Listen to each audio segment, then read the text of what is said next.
Everyone, अब हम पढ़ेंगे अबाउट गैस्ट्रिक हार्मोन्स, मतलब जितने भी सेल्स होते हैं और क्या क्या सिक्रीट करते हैं। पहले उसके लिए हमें जानना ज़रूरी है कि ये सब होते कहाँ पर है।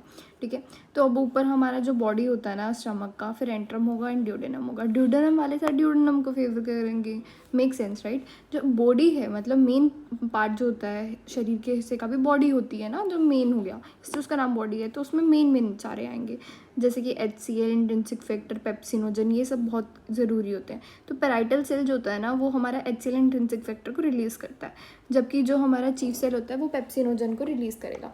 तो हमारा इसमें याद रखना है कि P से P नहीं है, पेप्सिनोजन जो है वो हमारा चीफ सेल प्रोड्यूस कर रहा है, कंफ्यूज नहीं करना उसके नाम में। ठीक है, फिर उसके बाद आता है हमारा एंट्रम। एंट्रम के अंदर क्या होता है, एक तो होता है हमारा डी सेल।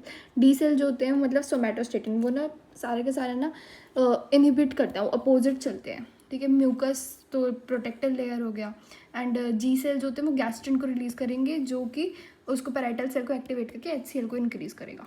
फिर आता है हमारा, उसको रेगुलेट करने के लिए एक तो इनहिबिटरी चाहिए था ना, इसलिए डी सेल आया। फिर आते हैं हमारे ड्यूडेनम पे। ड्यूडेनम में आई सेल, एस सेल एंड के सेल होता है।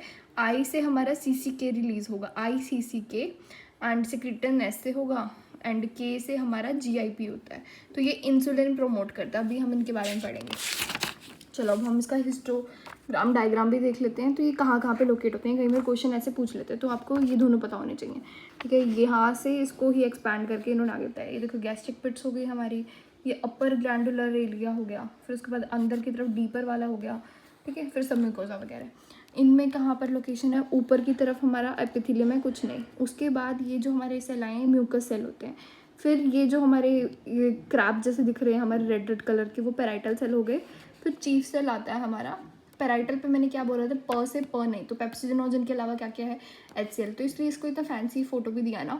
पेप्सिनोजन के अलावा हमारा HCl को रिलीज़ करेगा, इंट्रिंसिक फैक्टर को रिलीज़ करेगा। चीफ सेल हमारा करता है पेप्सिनोजन को रिलीज़, वो थोड़ा नीचे की तरफ होता है। एंटेरोक्रोमोफिन सेल्स हो गए, जो कि हिस्टामिन को रिलीज़ करके रेगुलेशन में हेल्प कर रहे थे। ठीक है, ये डायग्राम याद रहना चाहिए। अब हम सारों के फंक्शन देख लेते हैं। Gastrin is by G cell कहाँ पर है, एंट्रम में। ठीक है, पहले हम मेन से शुरू करते हैं। Gastric acid, parietal cell produce करते हैं intrinsic factor and gastric acid को, जो हमारे कहाँ थे, बॉडी के अंदर। ये स्टमक के pH को कम करता है, और साथ में ये B12 के लिए होता है रिस्पॉन्सिबल, इंट्रिंसिक फैक्टर। अब ये इंक्रीज़ कौन करेगा, हिस्टामिन, जो ECF सेल जो था मैंने बताया था, वो इसको रेगुलेट करने के लिए रिलीज़ हो रहा है। एंड डिक्रीज़ कौन करेगा, हमारा GIP, ये सिक्रीटिन। ये आपको ना लर्न करने की जरूरत ही नहीं है, मैं इसके लिए बताती हूँ। ये ड्यूडेनम के अंदर प्रेजेंट होते हैं ना, तो ड्यूडेनम को प्रमोट करेंगे, जबकि गैस्ट्रिक वाले को रिड्यूस करेंगे। ठीक है, एंड सोमैटोस्टेटिन मैंने बोला था डी इनहिबिटर होता है ये। ठीक है, फिर उसके बाद ऑटो इम्यून डिस्ट्रक्शन के अंदर क्या होगा, उसका पर्नीशियस एनीमिया हो जाएगा। ठीक है, अगर आपको ये सब नहीं समझ आ रहा है एक बार प्लीज़ वापस से सुन लेना, तो सारा सेंस बनने लग जाएगा। फिर उसके बाद हमारा आता है पेप्सिन। पेप्सिन चीफ सेल होता है, जो हमारे नीचे की तरफ था ना, ये वही वाला। एंड प्रोटीन डाइजेशन के लिए हेल्प करता है ये इंक्रीज़ होता है वेगल स्टिमुलेशन से। ठीक है, एंड पेप्सिनोजन जो होता है वो इनएक्टिव होता है, उसको कन्वर्ट करता है ये बेसिकली पेप्सिन में। फिर उसके बाद आएगा हमारा H+ के through. And bicarbonate mucosal cells होते हैं, ये ब्रनर। तुम अगर हमें ड्यूडेनम का भी डायग्राम, तो ब्रनर सेल्स होते हैं। ठीक है, ये क्या करते हैं, एसिड को न्यूट्रलाइज करेंगे। तो ये सारे हमारे ड्यूडेनम में प्रेजेंट होते हैं। अगर ड्यूडेनम का हिस्टोग्राम डायग्राम दिया तो ब्रनर सेल से यू कैन रिकोगनाइज, ऐसे याद रखना, एक अजीब अजीब से सेल दिखेंगे तुम्हें, that is are Brunner. Neutralise करना बहुत ज़्यादा ज़रूरी है। ठीक है, अब ये क्या इंक्रीज़ करेंगे, पैनक्रियाज को, बाइलरी सिक्रीशन को, एंड ये क्या करते हैं, ये गैस्ट्रिक एपिथेलियम को कवर करते हैं, बचा के रखते हैं म्यूकस सेल। ठीक है, अब हम जाते हैं बॉडी उसके एंट्रम पे। एंट्रम में गैस्ट्रिन था हमारा, सोमैटोस्टेटिन था, एंड बस ये दोनों थे। ठीक है, म्यूकोजा सेल हमने पढ़ लिया वहाँ पे। तो जी सेल जो होता है ना, वो जी फॉर गैस्ट्रिन, डी सोमैटोस्टेटिन, ऐसे भी लर्न कर सकते हो आप। ठीक है, अब ये H+ की सिक्रेशन को बढ़ाएगा, मोटिलिटी को बढ़ाएगा, तो मतलब गैस्ट्रिक में है तो गैस्ट्रिक को प्रमोट कर रहा है। एंड ये रेगुलेट कैसे होगा, अगर मान लो स्टमक के अंदर कुछ आया तो वो ऐसे से वो करेगा ना, पैरासाइटिक मूवमेंट्स आएंगे, डिस्टेंट होगा एब्डोमेन, तो उस सब से इसको प्रमोट होगा कि मतलब खाना आ गया। उसके पास आंखें थोड़ी ना, जो देखेगा खाना आया वो फील ही कर सकता है ना, तो स्टमक डिस्टेंशन पे स्ट्रेच हुआ, वो रिलीज़ होगा उसका, और वो ये जाकर फर्दर HCl को इम्प्रूव करवाता है, उसके सिक्रीशन को। एंड अगर मान लो ज़्यादा ही pH बढ़ गया, pH कम हो गया, मतलब एसिडिक हो गया, तो उसको फिर ये गैस्ट्रिन जो है जाके कम हो जाएगा, क्योंकि गैस्ट्रिन अल्टीमेटली जाके प्रमोट कर रहा था HCl के सिक्रीशन को। तो फिर ये टिक जाएगा कि नहीं नहीं भाई बहुत हो गया करके। ठीक है। रेगुलेशन बहुत ज़्यादा इंपॉर्टेंट होती है। एंड इंक्रीज़ हो जाता है क्रॉनिक पीपीआई के यूज़ के अंदर। एंड एट्रोफिक गैस्ट्राइटिस के अंदर भी इंक्रीज़ हो जाता है हमारा गैस्ट्रिन। ज़ोलिंगर एलिसन के अंदर बहुत ज़्यादा इंक्रीज़ होता है, उसको इसलिए गैस्ट्रिनोमा भी बोलते हैं। फिर उसके बाद सोमैटोस्टेटिन जो होता है वो उसको रेगुलेट में कम कर देता है। वो क्या करता है, गैस्ट्रिक को कम करेगा। वहाँ पर साइड में लीवर पड़ा है, गोल ब्लैडर को भी कम करेगा। मतलब ये बहुत नेगेटिव है, ठीक है। फिर उसके बाद increase by acid and decrease by vagal stimulation. अगर वही एसिडिक ज़्यादा हो गया, फिर ये बोल देते पीएच कम हो गया, तो डी जाकर एक्ट करता है। अब इसका ना एक एनालॉग होता है जो कि होता है ऑक्ट्रोटाइड। ऑक्ट्रोटाइड बेसिकली क्या करेगा, एक्रोमेगाली में हम काम करते हैं कि ज़्यादा ही अगर इंसान का ग्रोथ हार्मोन ज़्यादा हो गया तो ऑक्ट्रोटाइड उसको कम करेगा। एंड कार्सिनोइड सिंड्रोम में भी बहुत सारी सिक्रीशन हो जाती है, इसलिए इसको इनहिबिट करता है। वीआईपीओमा में वीआईपी बहुत ज़्यादा हो जाता है, जिसका आगे हम पढ़ेंगे वेरिसेल ब्लीडिंग। तो ये सारे हमें पता होने चाहिए, एक्रोमेगाली, कार्सिनोइड, वीआईपीओमा एंड वेरिसेल ब्लीड। फिर आता है हमारा जियोडिनम वाले, आईसीसी के, सिक्रीटन एस से, एंड के से था हमारा जीआईपी। आईसीसी के में क्या होता है, अब तुम खुद सोचो, वो डियोडिनम के अंदर, वो स्टमक के अंदर नहीं है, तो it will not promote stomach. उसका इलाका ही अलग हो गया। इलाका अलग हो गया तो पैनक्रियाज जो उसके साइड में पड़ा है उसको प्रमोट करेगा, गॉल ब्लैडर को प्रमोट करेगा। हमने बहुत बना लिया अब स्टमक को हीरो। अब प्लीज़ लेट अस सी आगे हमारे आसपास क्या है। तो इनकी ये थ्योरी चलती है। एंड फिर उसके बाद क्या है, ये इंक्रीज बाय फैटी एसिड हो जाएंगे and act as a neural muscarinic pathway for the pancreatic secretion, ठीक है। फिर सिक्रीटिन एसिड जो होता है वो क्या करता है, HCO3- को इंक्रीज कराएगा ताकि वो न्यूट्रलाइज करा सके। एंड हमारे जो पैनक्रियाटिक एंजाइम होते हैं ना, वो एसिडिक एनवायरनमेंट में वर्क नहीं करते, तो ये फिर उसकी सिक्रेशन बढ़ाएगा, तो फिर ताकि हमारा बाकी सारे हार्मोन्स वगैरह काम कर सके। एंड बाइल सिक्रेशन को बढ़ाएगा। तो आसपास को ये प्रमोट कर रहे हैं, गैस्ट्रिक को नहीं प्रमोट कर रहे हैं, बेसिकली याद रखना है। But HCO3- is related to S।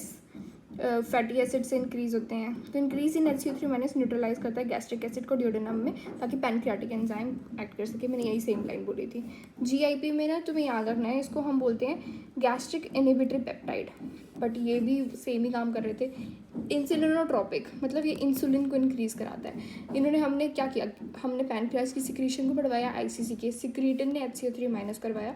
And insulin तुम्हें लर्न करने की जरूरत नहीं है, जीआईपी में आई फॉर इंसुलिन ऐसे लर्न करना, ठीक है। गैस्ट्रिक को कम कराएगा ऑब्वियसली, एंड फैटी से इंक्रीज होता है। And there is a oral, हाँ, हम क्या करते हैं, ये इंसुलिन को बढ़ाता है, इसलिए हम डायबिटीज़ मेलाइटिस में जीआईपी एनालॉग भी यूज़ करते हैं, ठीक है। फिर उसके बाद आएगा हमारा मोटिलिन, MMC, ये स्मॉल इंटेस्टाइन के अंदर होता है। तो वो जैसे ना ये ट्यूब है, अब इसको साफ़ करना है, अगर कोई पाइप है, ये पाइप है, तो हम क्या करते हैं, इसमें पेरिस्टाल्टिक मूवमेंट को रिलीज़ कर देते हैं ताकि वो पेरिस्टाल्सिस हो और वो साफ़ हो। अगर भूख लगती है ना, अगर कोई बंदा बहुत टाइम से नहीं खा रहा है, तब भी हमारे बेसिक MMC ये चलता रहता है एंड मूवमेंट्स होती रहती है, फिर ताकि हमें पता चले कि हमें कुछ खाना है। अब दो हमारे नए ये एंजाइम्स हैं, तो VIP एंड NO, ठीक है। ये दोनों एक साथ काम करते हैं। तो ये हमारा पैरासिम्पैथेटिक गैंग्लिया जो है वो उसको रिलीज़ करता है, VIP को। एंड इंटेस्टाइन का इलेक्ट्रोलाइट का सिक्रीशन वगैरह ये बढ़ाएंगे, रिलैक्स कराएंगे स्मूथ मसल को रिलैक्स करा रहा है ये NO जो होता है। और ये VIP अगर मान लो ईसोफेगस के लोअर स्फिंक्टर पे नहीं होता, तो हमारा क्या होगा, तो ये रिलैक्स नहीं कर पाएंगे, तो वो एकदम से ऐसे कंस्ट्रिक्ट हो जाएंगे, तो फिर वो उसमें से कुछ भी पास नहीं हो पाएगा, ठीक है।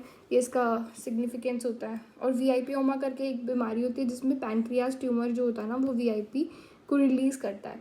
एंड उसके कारण क्या होता है, वधा मतलब वाटरी डायरिया, हाइपोकेलेमिया, एक्लोकार्डिया, ठीक है। तो वाटरी डायरिया हो जाएगा, कैल्शियम पोटेशियम कम हो गया हमारा, कैलेमिया हो गया, एंड एक्लोड्रिया, ठीक है। फिर उसके बाद आ गया हमारा ग्रेलिन जगह, जैसे हम याद रखना है, एपेटाइट को बढ़ाता है ग्राउलिन। एंड ये हमारा प्राडर लाइन में इंक्रीज होता है, हाइपरफेजिया होता है ना उस इंसान को, एंड गैस्ट्रिक बाईपास सर्जरी के बाद ये कम हो जाता है, ठीक है। ये था हमारा ओवरऑल। एक बार हम डायग्राम में जाकर रिपीट कर लेते हैं।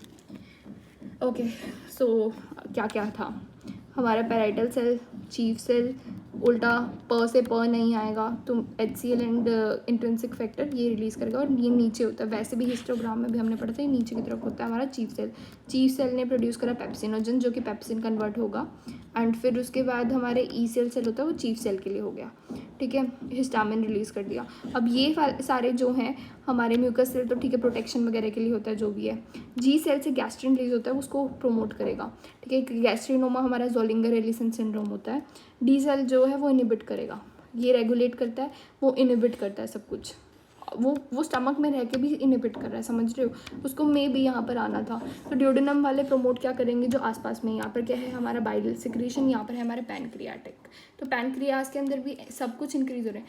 आई फॉर इंसुलिन, इसमें तो गलती होगी ही नहीं। सिक्रीटिन जो है HCO3- को प्रमोट करेगा पैनक्रियाज के, CCK जो है वो ओवरऑल पैनक्रियाज को। तो आपको आई वाला इंसुलिन याद रखना है, HCO3- याद रखना है, ठीक है। ऑक्ट्रियोटाइड जो मैंने बताया था वो इसका एनालॉग था, ठीक है। Thank you.